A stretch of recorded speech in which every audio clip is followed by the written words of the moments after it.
பொறுப்பேற்றிருக்கிற பதவி ஏற்றிருக்கிற 9 பேருக்கும் விடுதலை சிறுத்தைகள் கட்சியின் சார்பில் எமது மனமுவந்த வாழ்த்துக்களை தெரிவித்துக் கொள்கிறோம். இன்று இந்த பதவியேற்பு விழாவில் என்னால் பங்கேற்க இயலவில்லை.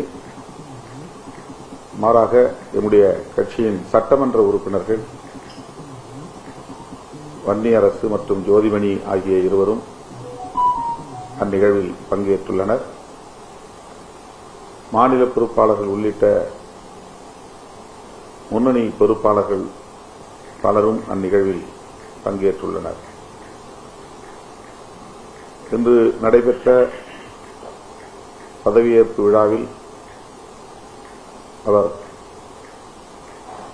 உறுதிமொழி ஏற்ற பின்னர் முதல் கையெழுத்து கோப்பிலே கையெழுத்திட்டுள்ளார்.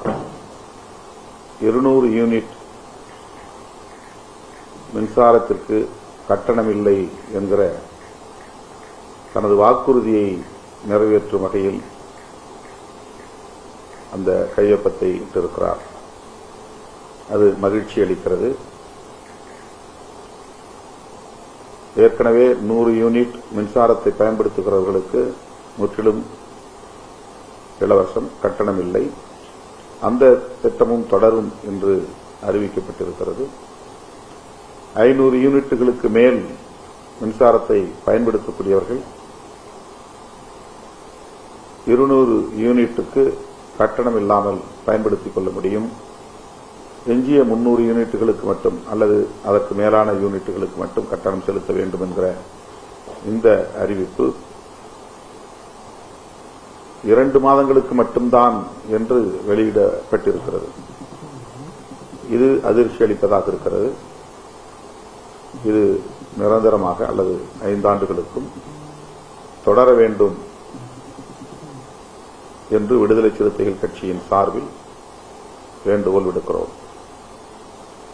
சிங்கப்பெண் என்கிற பெயரில் பெண்களுக்கான ஒரு பாதுகாப்பு படை உருவாக்கப்படும் என்றும் போதைப்பொருள் தடுப்பு படை உருவாக்கப்படும் என்றும் அந்த 2 கோப்புகளிலும் முதலமைச்சராக பொறுப்பேற்றவுடன்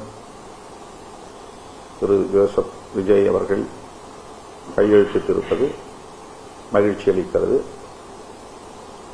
அதனையும் விடுதலை சிறுத்தைகள் கட்சியின் சார்பில் வரவேற்று பாராட்டுகிறோம். இன்று நடைபெற்ற விழாவில் வந்தே மாதரம் பாடல் முதலில் இசைக்கப்பட்டிருக்கிறது. அதனைத் தொடர்ந்து தேசிய கீதம் பாடலும் கடைசியாக தமிழ்த்தாய் வாழ்த்து பாடலும் இசைக்கப்பட்டுள்ளது. தமிழ்நாட்டில் நீண்ட காலமாக அரசு விழாக்களில் தொடக்கத்தில் தமிழ்த்தாய் வாழ்த்து பாடல் ஒலிக்கப்படும். நிகழ்ச்சியின் நிறைவில் தேசிய கீதம் ஒலிக்கப்படும். இதுதான் நாம் நீண்ட காலமாக கடைபிடித்து வருகிற நடைமுறையாகும். இந்திய ஒன்றிய அரசு வந்தே மாதரம் பாடலை அரசு விழாக்களில் ஒலிக்க வேண்டும் என்று அரசாணை பிறப்பித்திருந்தாலும் அந்த பாடலை தமிழ்நாட்டில் நடைபெறுகிற அரசு விழாக்களில் ஒலிக்க செய்ய மாட்டோம் என்று கடந்த அரசு, திமுக அரசு வெளிப்படையாகவே அறிவித்தது. அதற்கு காரணம், அந்த பாடல் ஒரு மதம் சார்ந்த மதசார்பு கருத்தை கொண்டிருப்பதாக தேசம் முழுவதும் ஒரு சர்ச்சை இருக்கிறது. மதசார்பற்ற அரசியலை முன்னிறுத்தக்கூடியவர்கள் அந்த பாடலின் மீது இத்தகைய விமர்சனத்தை வைத்து வருகின்றனர். தனிப்பெரும் கட்சியாக மக்களால் அங்கீகரிக்கப்பட்ட நிலையில் ஆட்சி அமைப்பதற்கு இன்னும் 10 அல்லது 11 இடங்கள் தேவை என்கிற நிலையில் தேசிய ஜனநாயக முன்னணியின் ஆதரவை தேடாமல் அதாவது பாரதிய ஜனதா, அனைத்து இந்திய அண்ணா திராவிட முன்னேற்றக் கழகம் மற்றும் அந்த கூட்டணியில் இடம்பெற்றுள்ள கட்சிகளின் ஆதரவை நாடாமல் திமுக கூட்டணியில் உள்ள காங்கிரஸ், இடதுசாரி கட்சிகள், இந்திய யூனியன் முஸ்லீம் லீக் மற்றும் விடுதலை சிறுத்தைகள் கட்சி ஆகிய கட்சிகளின் ஆதரவை அதன் அடிப்படையிலும் நாங்கள் தவேக ஆட்சி அமைப்பதற்கு ஆதரவளிக்க முன்வந்தோம். தமிழ்நாட்டில் குடியரசுத் தலைவர் ஆட்சி நடைமுறைக்கு வந்துவிடக் கூடாது, அதனை தடுக்க வேண்டும். குதிரை பேரம் என்னும் பெயரில் சட்டமன்ற உறுப்பினர்களை தமது அணிக்கு சேர்க்கும் முயற்சியில் யாரும் ஈடுபட்டுவிடக் கூடாது என்கிற அடிப்படையிலும் மீண்டும் ஒரு தேர்தல் உடனடியாக வந்துவிடக் கூடாது, அதனை தடுக்க வேண்டும் என்கிற அடிப்படையிலும் மதசார்பற்ற அரசை உருவாக்க விரும்புகிறோம் என்கிற கருத்தை ஆதரிக்க வேண்டும் என்கிற அடிப்படையிலும் தான் இடதுசாரிகளோடு இணைந்து விடுதலை சிறுத்தைகள் கட்சியும் ஆதரவை நல்கியது. அதன் அடிப்படையில் இன்றைக்கு தவேக ஆளும் கட்சியாக பொறுப்பேற்றிருக்கிறது. திரு விஜய் அவர்கள் முதலமைச்சராக பொறுப்பேற்றிருக்கிறார். இந்த நிலையில் அதிகாரிகளின் கவனக்குறைவால் இது நிகழ்ந்ததா அல்லது ஆளுநரின் விருப்பப்படி நிகழ்ந்ததா அல்லது ஆளுநரை மகிழ்விக்க வேண்டும் என்று அதிகாரிகளே இந்த நிலைப்பாட்டை மேற்கொண்டு செய்தார்களா? திரு விஜய் அவர்களின் கவனத்திற்கு சென்று அவருடைய ஒப்புதலோடுதான் இது ஒலிக்கப்பட்டதா என்கிற கேள்விகள் எல்லாம் எழுகின்றன. இதற்கு உரிய விளக்கம் அளிக்க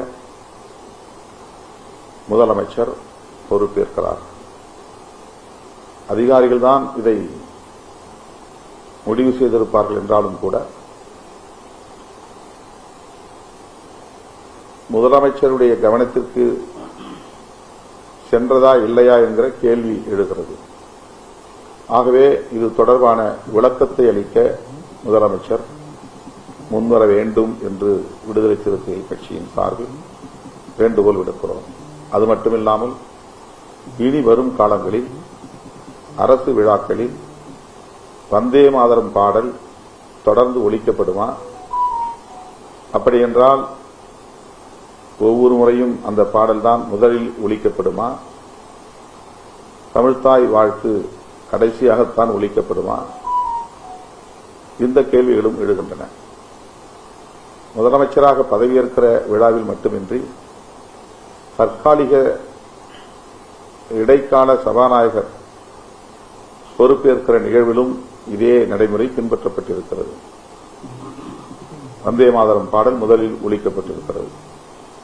ஆகவே இதுதான் இனிமே அரசு விழாக்களில் பின்பற்றப்படுகிற நடைமுறையா என்கிற கேள்வியும் எழுகிறது. இது தொடர்பாகவும் மாண்புமிகு முதலமைச்சர் அவருக்கு வாக்களித்த தமிழ் மக்களுக்கு, அவர் மீது பெரிதும் நம்பிக்கை வைத்திருக்கிற தமிழ் மக்களுக்கு, தமிழ்நாட்டில் மதசார்பு அரசியலுக்கு அல்லது மதவாத அரசியலுக்கு இடமில்லை என்று நம்புகிற மதசார்பற்ற சக்திகளுக்கும் அவர் விளக்கமளிக்க வேண்டியது தவிர்க்க முடியாத ஒரு தேவையாக உள்ளது. எனவே இது குறித்த விளக்கத்தை எதிர்பார்க்கிறோம். அதிகாரிகள் தரப்பிலிருந்தோ அல்லது தவேக தரப்பிலிருந்தோ உரிய விளக்கம் அளிக்க வேண்டும் என்று வேண்டுகோள் விடுக்கிறோம். வந்தே மாதரம் விவகாரத்தில் இப்போதைய நிலைப்பாடு தொடர்ந்தா உங்களுடைய ஆதரவு புதிய அரசுக்கு தொடரும். இன்னைக்குதான் பதவியேற்றிருக்கிறாங்க.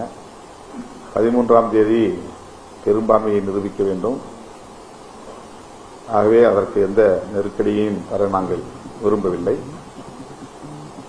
தோழமையோடு தான் இதை சுட்டிக்காட்டுகிறோம். வந்தே மாதரம் பாடல் பிற மாநிலங்களில் அல்லது இந்திய ஒன்றிய அரசு நடத்துகிற விழாக்களில் அதனுடைய இசை வடிவம் மட்டுமே ஒலிக்கப்படுகிற நடைமுறை பின்பற்றப்பட்டு வருகிறது என்றாலும் கூட பாஜக அல்லாத பிற கட்சிகள் ஆளுகிற மாநிலங்களில் வந்தே மாதரம் பாடல் ஒலிப்பது நடைமுறையில் இல்லை. குறிப்பாக தென்னிந்திய மாநிலங்களில். தமிழ்நாட்டில் இதுவரையில் எந்த நிகழ்விலும் இந்த பாடல் ஒலிக்க பெற்றதில்லை. தமிழ்த்தாய் வாழ்த்தும் தேசிய கீதமும் பின்பற்றப்பட்டு வருகிறது, நடைமுறைப்படுத்தப்பட்டு வருகிறது. முதல் முறையாக இந்த ஒரு நிலைப்பாட்டை இந்த அரசு பொறுப்பேற்றதுமே மேற்கொண்டிருக்கிறது என்பது அதிர்ச்சி அளிக்கிறது. இன்னும் சொல்ல போனால் ஒரு ஏமாற்றத்தை அளிக்கிறது. அதேபோல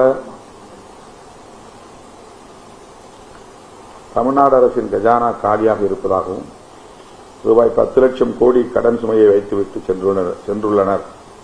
அது குறித்த வெள்ளை அறிக்கை வெளியிடப்படும் எனவும் முதலமைச்சர் அறிவித்துள்ளார். தமிழ்நாட்டின் கடன் அளவு 10 லட்சம் கோடி என்று வெறுமன குறிப்பிடுவது தமிழ்நாட்டு மக்களிடையே ஒரு தவறான புரிதலை ஏற்படுத்தும். ஏனெனில் கடனை எப்போதும் ஒரு குறிப்பிட்ட அளவோடு ஒப்பிட்டே மதிப்பிட வேண்டும். கடனை மதிப்பிடுவதற்கான சரியான முறை அதனை மாநிலத்தின் மொத்த மாநில உள்நாட்டு உற்பத்தியோடு தமிழ்நாட்டின் கடன் அளவு 15வது நிதிக்குழுவில் நிர்ணயிக்கப்பட்ட வரம்புக்குள்ளேயே இருக்கிறது. ஒரு குறிப்பிட்ட வரம்பு அளவில் கடன் பெற்றுக்கொள்ளலாம் என்று இருக்கிறது. அது நிதிக்குழு வரையறுத்துள்ள ஒரு வரையறை. 15வது நிதிக்குழுவால் நிர்ணயிக்கப்பட்ட ஒரு வரம்பு. கடனின் முழுமையான அளவுகளை மட்டுமே சுட்டிக்காட்டி அச்சமூட்டுவது ஏற்புடையதில்லை.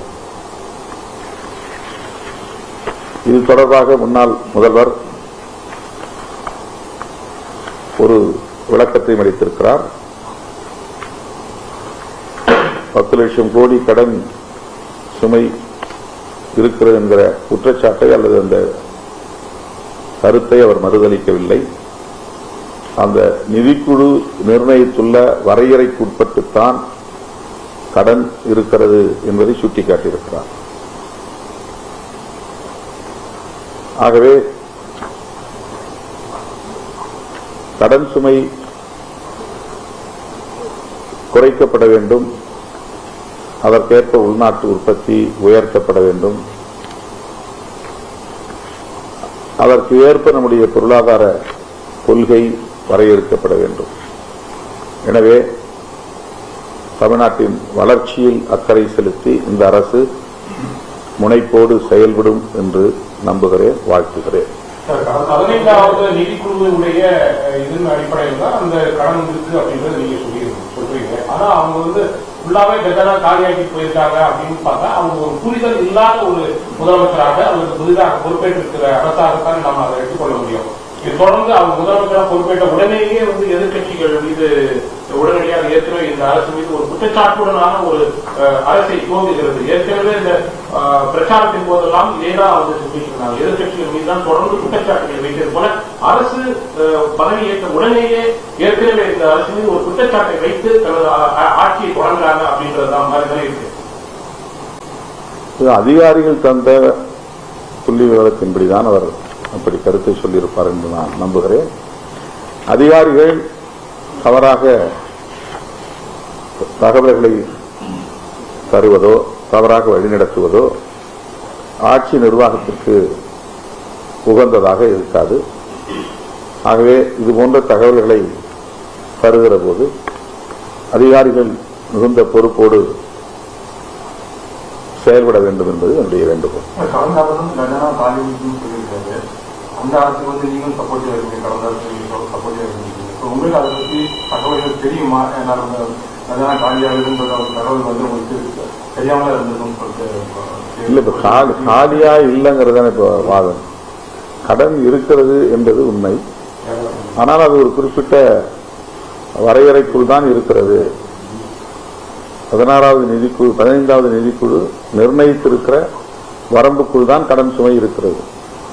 ஏற்கனவே இருந்த கடன் சுமையில் குறைத்திருக்கிறார்கள், வட்டியை அசலை செலுத்தி இருக்கிறார்கள் என்றும் திமுக தரப்பில் சொல்லப்படுகிறது. இந்த இலவச மின்சாரம் தவிர 2 அறிவிப்புகள் வெளியிட்டிருந்தாங்க. அந்த பெண்கள் பாதுகாப்புக்காக ஒரு அறிவிப்பு, போதைப் பொருள் புழக்க தரகத்துக்கு ஒரு அறிவிப்பு. இதுல என்ன அர்த்தமாக்குன்னா பெண்களுக்கு போதிய பாதுகாப்பு இல்லை, அதனால நடவடிக்கை எடுக்கப்படுதுன்னு அதுவும் ஒரு விமர்சனம் தான். கடந்த 5 ஆண்டுகளாக இல்ல, இது தொடர்பா ஏற்கனவே பெண்களுக்கான பாதுகாப்பு படையும் இருக்கு, போதை தடுக்கிற படையும் இருக்கிறது. ஆனா அவர் அதை இன்னும் கொஞ்சம் செம்மைப்படுத்துவதற்கான முயற்சியில் ஈடுபடலாம். அதற்காக இந்த புதிய பெயரை அவர்கள் சூட்டியிருக்கலாம்.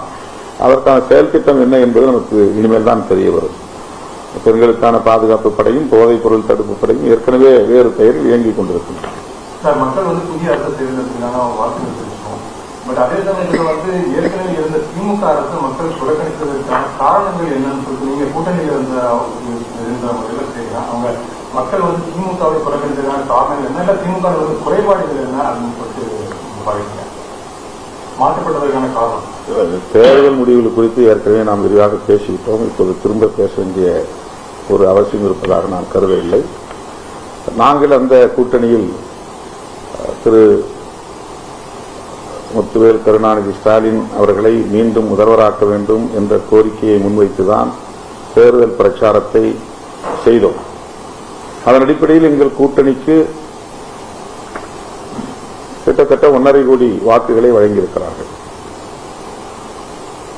அதிமுகவுக்கும் அதேபோல 1.25 கோடி அளவுக்கு வாக்குகளை வழங்கியிருக்கிறார்கள். இந்த 2 அணிக்கும் சேர்த்து 61% வாக்குகள் கிடைத்திருக்கின்றன. இந்த 61% வாக்குகளும் சொல்லப்போனால் தாவேகாவினுடைய பிரச்சாரத்திற்கு எதிரான வாக்குகள் தான். அவருக்கு 35% கிடைத்திருக்கிறது.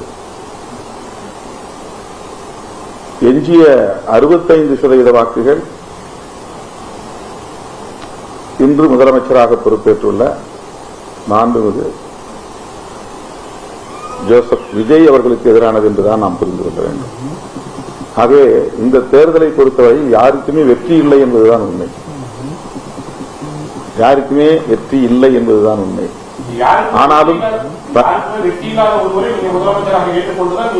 அல்ல, அது கூடுதல் தொகுதிகளை அவர் பெற்றிருக்கிறார். இன்னும் 10 தொகுதிகள் அவருக்கு தேவை. அவர் வெளிப்படையாக ஒரு மதசார்பற்ற அரசை நாங்கள் நிறுவ விரும்புகிறோம், எங்களுக்கு ஆதரவு தாருங்கள் என்று அவர் வேண்டுகோள் வைத்தார். அந்த கோரிக்கை நியாயமானது. மீண்டும் தேர்தல் வந்துவிடக்கூடாது என்பதாலும் அல்லது இந்த வாய்ப்பை பயன்படுத்தி குடியரசுத் தலைவர் ஆட்சியை திணித்துவிடக்கூடாது என்றும் எங்களை போன்றவர்களால் திரு விஜய் அவர்களால் ஆட்சி அமைக்க முடியாமல் போய்விட்டது என்கிற விமர்சனம் எழாமல் இருக்க வேண்டும் என்பதாலும் நாங்கள் இந்த நிலைப்பாட்டை மேற்கொண்டு அவருக்கு எங்கள் ஆதரவை நல்கியிருக்கிறோம்.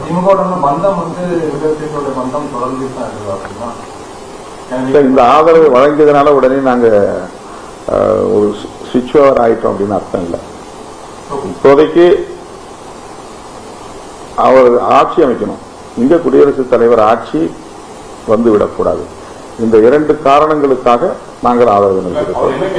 இல்ல, அது பற்றிலாம் அது ஒரு அரசியல். ஒரு விஷயத்துல உங்களுக்கும் நீங்க ஆதரவுத்திருக்கிற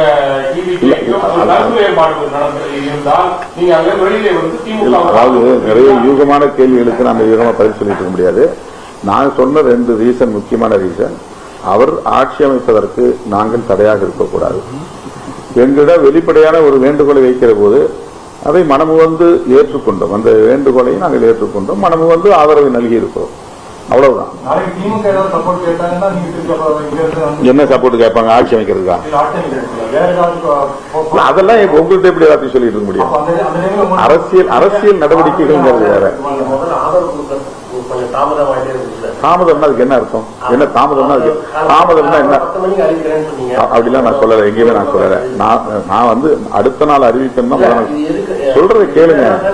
மியூசியம் டிமாண்ட் பண்ணீங்க. அதெல்லாம் கிடையவே கிடையாது. நான் யாருக்கிட்டையும் நாங்கள் பேசவே இல்லை, யாருக்கும் நாங்கள் அந்த எந்த ஆஃபரும் வைக்கல. அதுக்கு நான் ஏற்கனவே பலமுறை சொல்லியிருக்கிறேன். அந்த மாதிரி நான் எந்த கோரிக்கையும் வைப்பதில்லை. அவங்களோட எங்களுக்கு பேச்சுவார்த்தைக்கான சூழலே அமையல. நாங்க அந்த மாதிரி எந்த முயற்சியும் எடுக்கல. எப்படி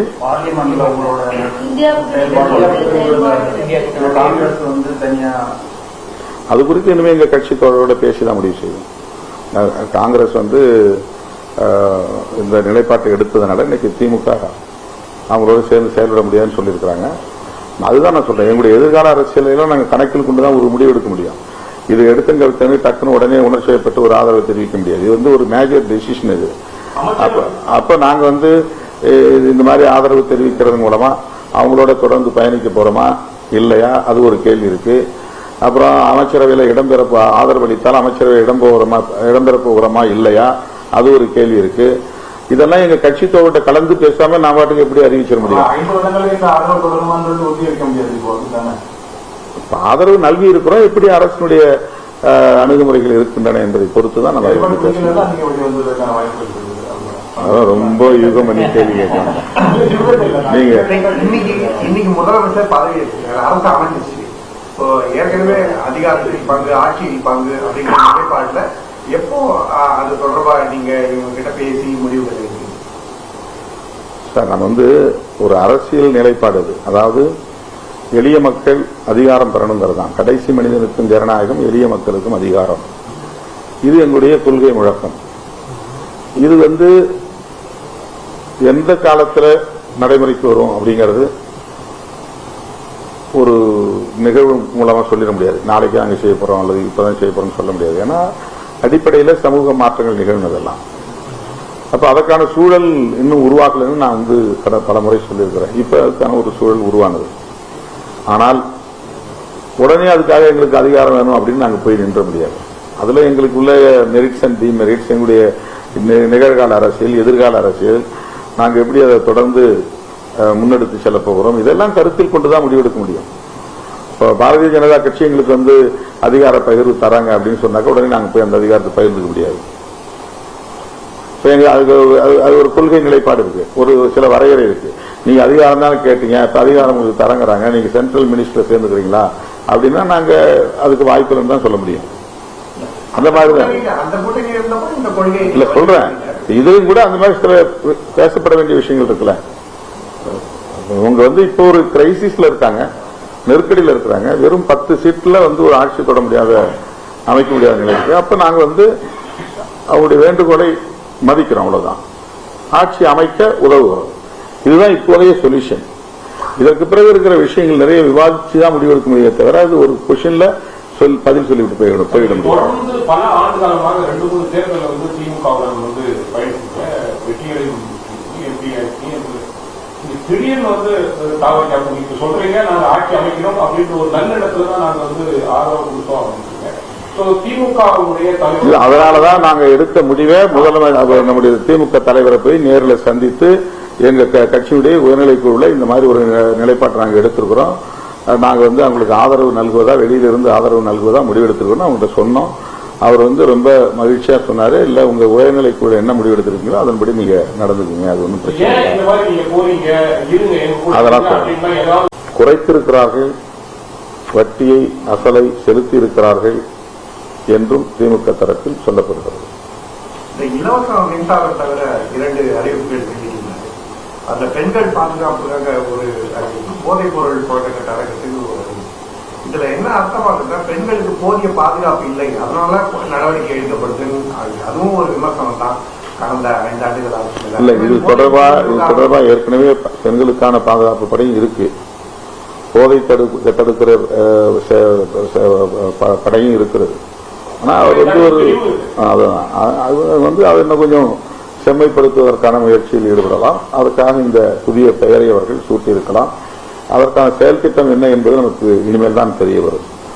பெண்களுக்கான பாதுகாப்பு படையும் போதைப் பொருள் தடுப்பு படையும் ஏற்கனவே வேறு பெயரில் இயங்கிக் கொண்டிருக்கின்றன. மக்கள் புதிய அரசு தேர்ந்தெடுப்பதற்கான வாழ்த்து தெரிவிச்சோம்.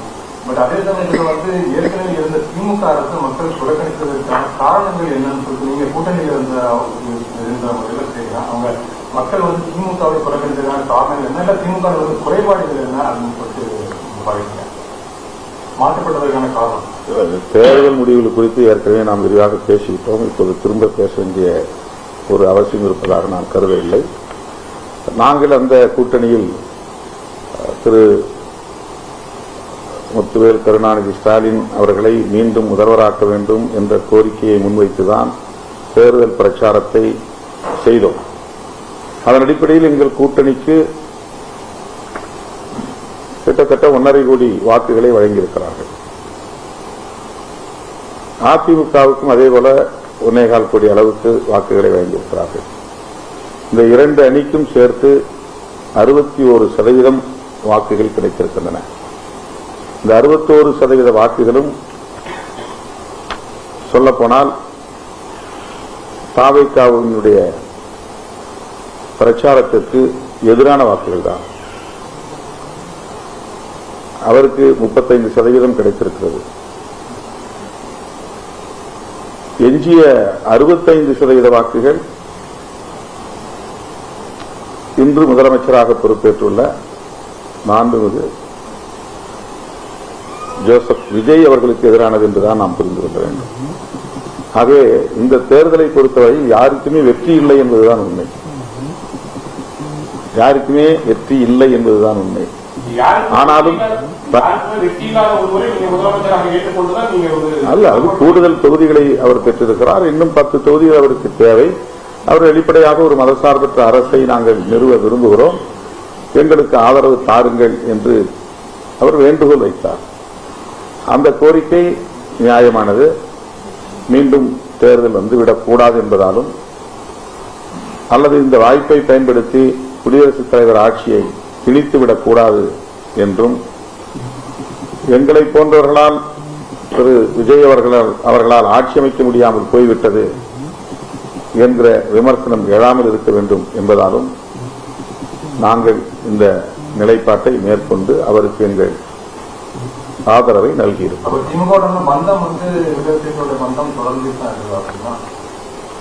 இந்த ஆதரவை வழங்கியதனால உடனே நாங்க ஒரு சுவிட்ச் ஓவர் ஆயிட்டோம் அப்படின்னு அர்த்தம் இல்லை. இப்போதைக்கு அவர் ஆட்சி அமைக்கணும். இங்க குடியரசுத் தலைவர் ஆட்சி வந்துவிடக்கூடாது. இந்த 2 காரணங்களுக்காக நாங்கள் ஆதரவு நல்கிறோம். இல்ல, அது பற்றிலாம் அது ஒரு அரசியல். ஒரு விஷயத்துல உங்களுக்கும் நீங்க ஆதரவுத்திருக்கிற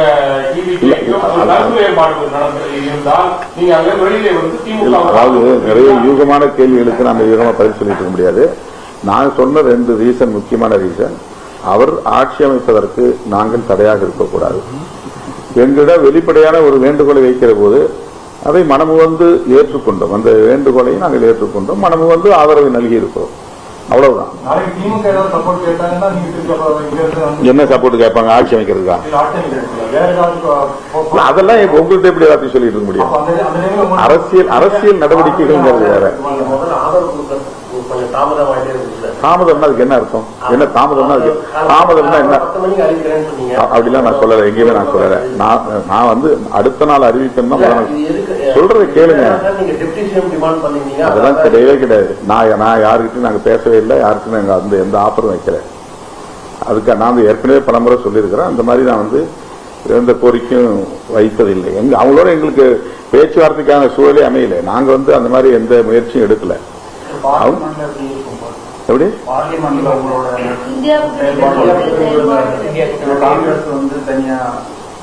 அது குறித்து இனிமே எங்க கட்சி தோழரோட பேசிதான் முடிவு செய்வோம். காங்கிரஸ் வந்து இந்த நிலைப்பாட்டை எடுத்ததுனால இன்னைக்கு திமுக அவங்களோட சேர்ந்து செயல்பட முடியாதுன்னு சொல்லியிருக்கிறாங்க. அதுதான் நான் சொல்றேன். எங்களுடைய எதிர்கால அரசியலையும் நாங்கள் கணக்கில் கொண்டுதான் ஒரு முடிவு எடுக்க முடியும்.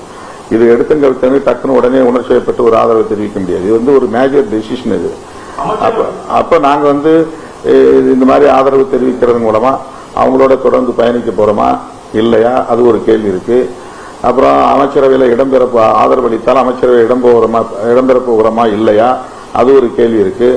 இதெல்லாம் எங்க கட்சி தோட்ட கலந்து பேசாம நான் பாட்டுக்கு எப்படி அறிவிச்சிட முடியும்? ஆதரவு நல்கி இருக்கிறோம். எப்படி அரசினுடைய அணுகுமுறைகள் இருக்கின்றன என்பதை பொறுத்துதான் நம்ம அதான் ரொம்ப யுகம் பண்ணி கேள்வி கேட்கணும். நீங்க இன்னைக்கு முதலமைச்சர் பதவி இருக்கிறார், அரசு அமைஞ்சிச்சு.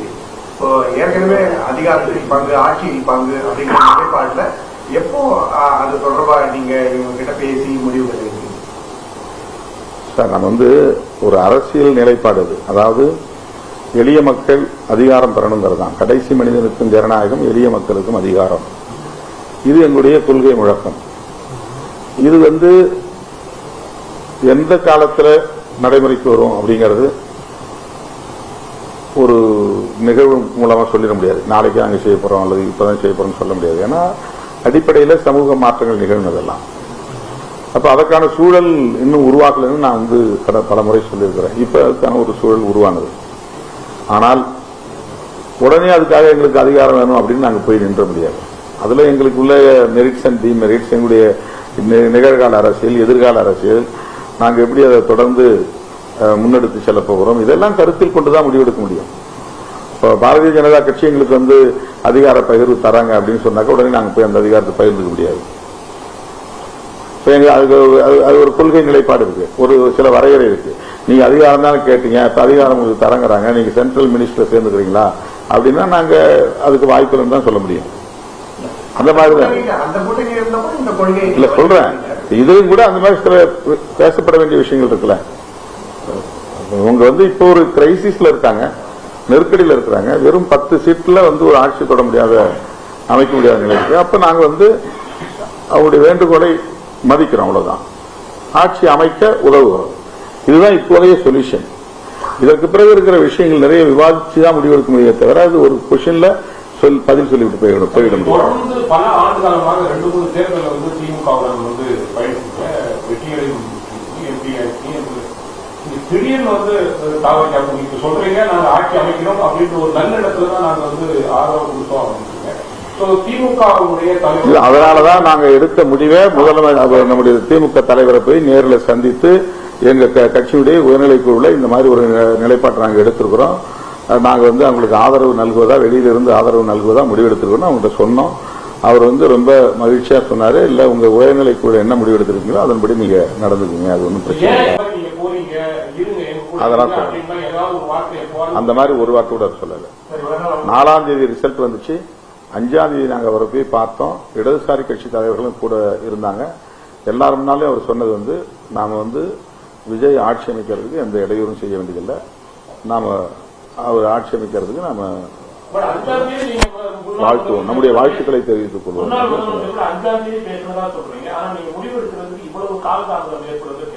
இல்ல இதுக்கு பிறகு அவரும் உடனே 5ஆம் தேதியா எங்களுக்கு வேண்டுகோள் கொடுத்தாரு. அவரு நாங்க ஒரு அணியில இருக்கிறோம். அவருக்கு எதிரான அரசியலை முன்வைத்து நாங்க அந்த வாக்குகளை வாங்கியிருக்கிறோம். எங்களுக்கு இப்ப தேர்ந்தெடுக்கப்பட்டிருக்க அந்த 2 உறுப்பினர்களுடைய வாக்குகள்ல திமுக வாக்குகள் இருக்கு, எங்க வாக்குகள் இருக்குது.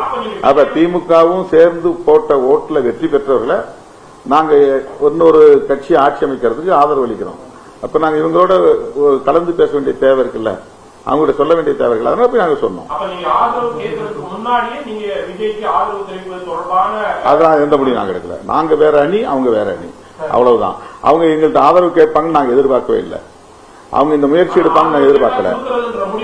இல்ல இல்ல அப்படி ஒரு சிந்தனையே எழவில்லை.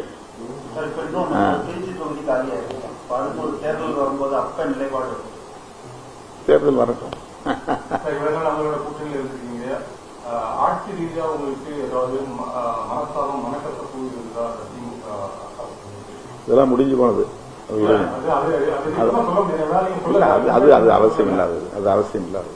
மக்களுக்கு தேவையான அது உங்களுக்கு தேவை, மக்களுக்கு தேசிய கீதம் அதுக்கப்புறம் தான் தமிழ்தாய் வாழ்த்து இன்னைக்கு இது ஒழிக்கப்பட்டது. இதுக்கு முன்னாடி நீங்க பாத்தீங்கன்னா அதிமுக அரசாக இருந்தாலும் சரி, திமுக அரசாக இருந்தாலும் சரி, இது போன்ற எந்த ஒரு அரசு விழாவும் இதுவரை நடத்தப்படாத ஒரு நிகழ்வாக இருந்தது. நீங்களே சொன்னீங்க இதற்கு அதிகாரிகள் தான் முழுக்க காரணமா அல்லது ஆளுநர் மாளிகையிலிருந்து உத்தரவு பிறப்பிக்கப்பட்டதன் காரணமாக அவரை மகிழ்விப்பதற்காக சில அதிகாரிகள் செய்த தவறா அப்படின்னு நீங்க சொல்றீங்க. ஒரு முதலமைச்சராக இன்னைக்கு பதவியேற்பு நடக்கிற ஒரு விழாவில் அவருக்கு தெரியாம இது போன்ற நிகழ்வு நடந்திருக்குமா? இதுவரை நடக்காத. அதனாலதான் அவர் விளக்கம் அளிக்கணும்னு நான் உங்க மூலமா ஒரு வேண்டுகோள் வச்சிருக்கிறேன். பேசாத முதலமைச்சர் வெற்றி பெற்று 4ஆம் தேதி தேர்தல் முடிவுகள் வந்து அதுக்கு பிறகு இதுவரைக்கும் எதிர்க்கட்சி இப்போ முன்னாள் முதலமைச்சராக இருந்த திமுக தலைவர் பேசுறாரு, எடப்பாடி பழனிசாமி அவர்கள் வெளியில வந்து பேசுறாங்க. ஆனா இதுவரை மௌனம் காத்துக் கொண்டிருக்கின்ற புதிய முதலமைச்சர் இது தொடர்பாக ஏன் ஒரு விளக்கத்தை இதுவரை தெரிவிக்கவில்லை? இல்ல, இன்னைக்குதான் நடந்திருக்கு. இனிமே அவர் சொல்லுவார். நாமெல்லாம் வந்து ஒரு கேள்வியை அதை எழுப்பியிருக்கிறோம், கோரிக்கையை வச்சிருக்கிறோம். 2 குற்றச்சாட்டு அதிகாரிகள் மேல வைக்கிறீங்க, இதுக்கும் அதிகாரிகள் தான் பங்குன்னு சொல்றீங்க. இல்ல, இது ஆர்கனைஸ் பண்றது இப்ப அவங்க வெளியிலிருந்து இப்பதானே முதல்ல வந்து பதவி ஏற்கிறாங்க. உடனே அவங்கள அது அந்த கட்சி பொறுப்பாளர்களுக்கு எதுவும் அதுல பொறுப்பு கிடையாது. அதனால கலந்து பேசினார்களா இல்லையா அப்படின்னு நம்ம ஒரு கேள்வி எழுப்புறோம். அல்லது இவர் வந்து பிஜேபியை சார்ந்த ஒரு ஆளுநர், பிஜேபி சார்ந்த ஆளுநர்ங்கிறதுனால அவருக்கு வந்து வட இந்திய மாநிலங்கள்ல இந்த மாதிரி அரசு விழாக்கள்ல பாடுறது பத்தி அவருடைய உதவியாளர்கள் சொல்லியிருக்கலாம், அவருடைய செயலாளர்கள் சொல்லியிருக்கலாம். ஆளுநர் மாளிகையோடதா இல்ல தமிழ்நாடு அரசும் கலந்துதான்? ஆளுநர் மாளிகை தமிழ்நாடு அரசு இணைஞ்சதுதான். ஆளுநர் பங்கேற்கிற நிகழ்ச்சி அவர் வந்து பதவியேற்பு வச்சு நடத்துறாரு. அப்ப ஆளுநருடைய செயலாளர்கள் வந்து இப்படி செய்யுங்க அப்படின்னு அவங்களுக்கு அதிகாரிகளுக்கு நிச்சயமா சொல்லியிருப்பாங்க. ஏன்னா இவர் பிஜேபி பின்னணியிலிருந்து வந்த ஒரு ஆளுநர் என்பதனால் வந்தே மாதரம் பாடலுக்கு நிச்சயமா முக்கியத்துவம் கொடுத்திருப்பாங்க. அப்ப மக்கள் பவன், அந்த மக்கள் மாளிகையில் உள்ள அதிகாரிகள், தலைமைச் செயலகத்தில் உள்ள அதிகாரிகளுக்கு இந்த மாதிரியான ஒரு குறிப்புகளை தந்திருக்கலாம், இன்ஸ்ட்ரக்ஷன் கொடுத்திருக்கலாம். இப்போ ஒரு விடுதலை கட்சி வந்து ஒரு கூட்டம் நடத்துது அப்படின்னா அதுல வந்து ஸ்டார்டிங்ல வந்து ஆரம்ப தலைவர்கள் பேசுவாங்க, கடைசியா தான் வந்து பொருட்கள் பேசுவாரு. ஸோ அந்த மாதிரி இதே மாதிரி எடுக்க முடியாது. முதல்ல வந்து வந்தே மாதிரி எல்லாத்தையும் பாடிட்டு கடைசியா தமிழ் தாய் வாழ்த்து சொல்றாங்க அப்படின்னு சொல்லிட்டு நல்லா இருக்கு. அருமை அருமை அருமை. அதுவும் வாய்ப்பு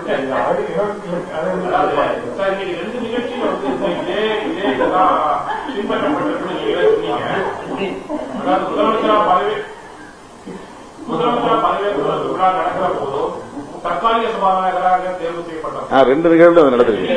ஆமா, முதலமைச்சராக பதவியேற்றிருக்கிறார் புதிய முதலமைச்சர். நீங்க சொல்றீங்க என்னுடைய சந்தேகம் வந்து கவர்னர் பங்களாவில இருந்து போன டைரக்ஷனா தான் இருக்கும். செக்ரட்டரியேட்ல இருந்து எடுத்த முடிவா இருக்கிறதுக்கு வாய்ப்பு இல்லை. தலைமைச் செயலக அதிகாரிகள் இந்த முடிவை எடுத்திருக்க வாய்ப்பு இல்லை. முதலமைச்சராக பதவியேற்கிறவர் அவருக்கு தெரியாத முன்னாடி கடந்த காலங்களில் இந்தி தமிழ்நாட்டில் என்ன இன்னைக்கு முதல் நாள் இந்த நிகழ்வுலயே நீங்க போய் இவ்வளவு கேள்விகளை நீங்க எழுப்பினாங்க. உடனே முதலமைச்சர் இந்த மாதிரி பண்றீங்க அதற்கு சொல்லியிருக்கலாம். தற்போது பொறுப்பேற்கக்கூடிய அரசுக்கு முன்னால் இருக்கக்கூடிய சவால்கள் என்ன அப்படின்னு நீங்க நினைக்கிறீங்க?